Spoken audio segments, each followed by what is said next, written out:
Hi, I'm Margaret Bates from OPRL, the on-pack recycling label. So some of you might not have actually heard of OPRL. I only joined OPRL in February. And when I joined, it was interesting that none of my previous colleagues knew what OPRL was. And then when I showed them the OPRL labels, they immediately knew what OPRL was. And it's interesting with OPRL because it's a really key aspect in helping drive consumer behaviors.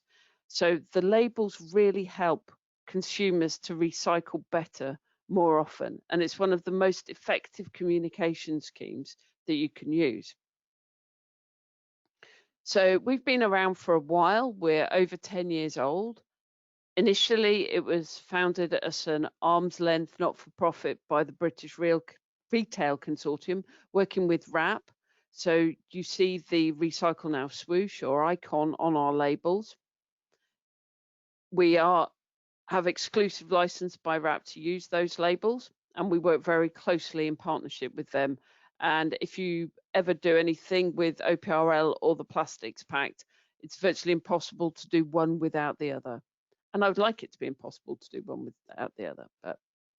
So we're award-winning, we're independent, we have board directors that represent the whole value chain, and we have a number of guarantors who represent key stakeholders. So we have ACE UK, who represent beverage cartons, we have the Confederation of Paper Industries, the Metal Packaging Manufacturers Association, we have Recoup covering used plastics, AluPro for aluminium, and then LARAC looking at local authorities, and InkPen from the Industry Council on Packaging and the Environment, representing that whole chain. So we're a not-for-profit limited by guarantors. So we are an evidence-based label, and to be honest, that's what appealed to me. When we first went into lockdown, as I said, I started in February, we were looking at a target of having 500 members by the end of March. We didn't quite make it by the end of March, but we've now got over 575, and literally businesses joining every day. And they're everything from the small company that you might only buy one thing from, to retailers that you've heard of and you maybe shop in every day, or brands you use every day. It's a very well-known label. People recognize it, they understand what it means, and they act on it. And I'll explain how much effort we put into making sure that that works in a minute. So people get very confused, and if they get confused, there's a chance they'll do the wrong thing. So our labels really help. We've now gone to a binary label, so we have a recycle or a don't recycle label. And this is ahead of the government's ambition in the Environment Bill to have mandatory clear recycling label to make it clear for people what they can recycle, and also help businesses and producers to put the right thing on the market. So they enable circularity, making sure that packaging is designed and labelled so that it's easy to see what it is. We ensure that councils collect it, it can be sorted and recycled, and people want it. And so this works to bring all of the packaging supply chain together to actually deliver sustainable packaging.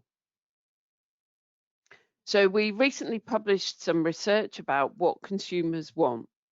And what we found is that most people want to do the right thing. And when it's for recycling, for packaging, what they do is they look on the pack for guidance for it. So most people, 84% of people, use the on-pack information. So that was the highest related source. And it needs to be clear, it needs to take out the guesswork and the mistakes. Because if you don't have clear labeling, you have an issue that people might put rubbish in recycling, which can lead to contamination and problems with processing.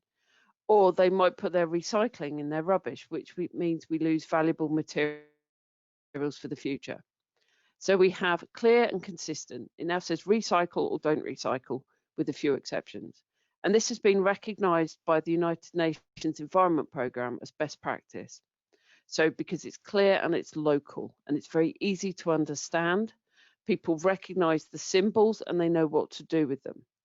And These are used on hundreds of thousands of products every day. So in pretty much every fast-moving consumer good area, you will see that the majority of the products have our label on them. And these are not only the recycle labels, but also the don't recycle labels. In an ideal world, obviously, we would want everybody to move to recycling, but you can see that those where it's not a viable option currently still put very clearly the don't recycle label on it to make sure that consumers know what they should be doing with that packaging. So some of the other things you might see, and this shows some of the research we did, the Mobius loop. So people didn't understand really what that meant. The green dot is very confusing to people. I have a friend who works in the industry who said to me, well, it's easy with the green dot, isn't it? Because it means that it's made with recycled content. I went, no, it doesn't. She went, okay, then it's more confusing than I thought it was. So we have the Tidy Man about preventing litter, and then we move on to the OPRL labels. Now, these are the old version of the OPRL label. Notice I say old, like, you know, they're decades old, rather than their last year's labels, rather than this year's labels. But you can see, even with the tiered labeling of widely recycled, not yet recycled, and checked locally, that there was still very good understanding of what each of those meant and what people felt they should do with that packaging, which is absolutely core to the process and absolutely the whole point of the OPRL label. So the labels we used to have, so I've got the 2014 labels here and then the 2017. So the 2014 ones have the Recycle Now label on the top. And then the more recent ones, which are probably the ones you're still seeing mainly in the shops, are the widely recycled, checked locally, and the not yet recycled.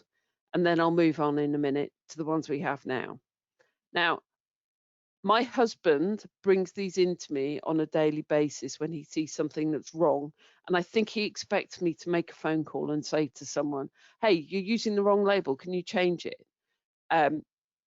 Which we have a very robust auditing process to check that people are using the right label, but we realize sometimes things slip through the net. And there is actually a lag period while people refresh their packaging as they move from the widely recycled to just the recycle. So with the widely recycled, it meant that 75% or more of local authorities had curbside collection for that packaging. For checked locally, it was between 20 and 75%. And for not yet recycled, found that fewer than 20% of local authorities provide curbside collection for that packaging material. And when we moved on to doing the new labels, what we found was that there was actually very few that sat in that gap between the 20% and the 75%. It was pretty much an all or nothing. So actually, it wasn't as hard as we thought it might have been. So then we had the UNEP report that came out saying, can I recycle this? Which was an assessment of all the standards, labels, and claims on plastic packaging. And they called out the OPRL label as being consistent and clear. They did get it wrong that we haven't actually been around for over 20 years, but you know, it's nice to know that we're so mainstream in people's lives that they think we have. But you could see that they thought very positively on it. We got the highest rating possible. And one of the reasons for this was because it also acknowledges the local infrastructure. So there are three main pillars behind an OPRL label. One, that collection is widespread, so over 75% of people have access to collection. Two, that the systems can process and sort the materials. And three, that there's a market. So basically, if you put your thing in the right bin, you have a realistic expectation that it will then be recycled. And it's really important that people know that if they do the right thing, it will result in the action that they hoped would happen. So we have a decision tree around it. I won't go through every bit of it, but you'll see there's some clear things in it. So our home collections available to more than 75% of councils. If the answer to that is no, there might be some other collection service which means the population can easily recycle. And this is something that we spend a lot of effort evaluating. So then the next stage after that, if you've got the 75% of population coverage, is can it be sorted, processed, and are there an end market? So we have the recycle label, and then we have a specialist label, which I'll show you in a second, which are things like beverage cartons or films. If they can't be sorted or there's no end market, then they'll go to the don't recycle label. But there are new developments happening all the time, changes in what local authorities will collect. So, for example, England's moving to a consistency framework where the same materials will be collected at curbside, but also innovations in what can be recycled and new materials being put on at the front end. So, new packaging materials being developed all the time.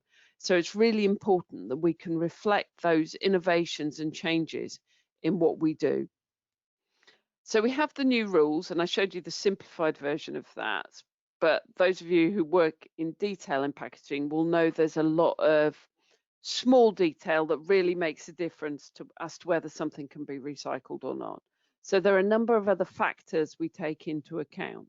So for example, the size of the component. If anything's under 40 millimeters, then it won't be labeled for recycling because it will fall through the gaps in the MRF.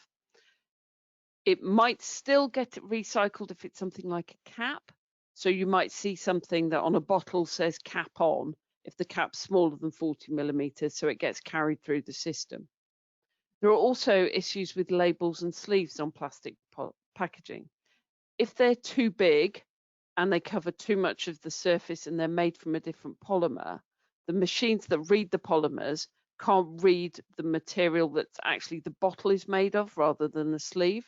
So that can cause contamination. So sometimes you'll see things that say, for example, remove sleeve. Food residue is a big problem.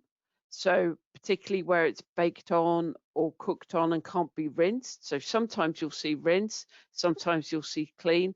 But if there's food residue, then it's probably going to be labeled not recyclable. This is also true with things like trigger sprays or complex materials where lots of things are mixed together. So in a trigger spray, you often have metal springs in plastic triggers, so that causes problems. So they would be labeled as not being recycled. And then when we move on to the paper and card packaging, paper and card, we were always told when we were kids, very easy to recycle. But the more complicated you make it, the harder it is to recycle. And to be fair, that's true of pretty much all of this stuff. So if you add lots of laminations or coatings or windows or other things on it, it means it's much harder to recycle, particularly if you cover both sides of your paper or card. So we would like to encourage people to put less coatings on it.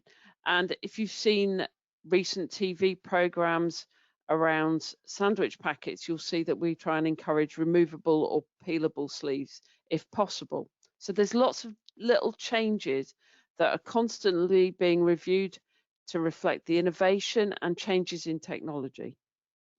So what the labels look like are basically like this. We've got the standard ones, which are the recycle and don't recycle. We try and get everyone to do them in the green and black, but that's not always viable. So occasionally you might see them in a different color. You've got the ones now increasingly supermarkets and retailers are collecting PE film and bags. So those are generally not collected by the majority of councils. So we've got a very clear message with that that says recycle with bags at large supermarkets. Now that might be changing in the near future with some of the innovations that are happening to include PP films, but currently it's just about the PE ones. And also our first on-the-go recycling label for coffee cups, which showed that you could recycle them at a coffee shop or a recycling point. And one of the key things with the coffee shops, it didn't need to be the shop you bought it from. You could take it back to anywhere. So to help people make that right decision, we also have PREP, which is a recyclable packaging design tool that, again, OPRL only own license to. It was developed in Australia and New Zealand, but it works now for the UK. We have a technical advisory committee that helps us make sure that it's suitable and fit for purpose for the UK. And our members get access to this as part of their OPRL membership. So they can work through some of their packaging decisions and make sure that they're developing things that are fully recyclable. And the technical advisory committee feeds into this to make sure that it's up to date and innovation friendly as well. So if you've got a new piece of packaging, then we'll try and get that reflected in the PREP tool as soon as realistically possible. And I'll go on to one of the ways we do that in a minute. So PREP considers all sorts of things, all sorts of issues about what might happen at a MRF. So it considers the shape, the color, the coatings, whether things will be sorted properly, whether the coatings or glues might cause a problem. And there's a number of different factors you can see here that relate to the materials and using them in combination with other aspects to see what will happen as it goes through. So most of this, a user of PREP wouldn't actually see. What they would see is the results that come out at the end, which I'll go on to, and they get a report that explains why something might be problematic.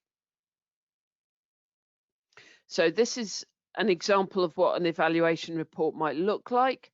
So in this case, we were talking about some dog shampoo, and the result was that it was technically recyclable. So there's a tube and a carton that would be recyclable, but the cap in this case wouldn't be. And you can see here as well that because there might be some lost value because of the polypropylene will get recycled with mixed plastic in this case. This is an Australian example, by the way.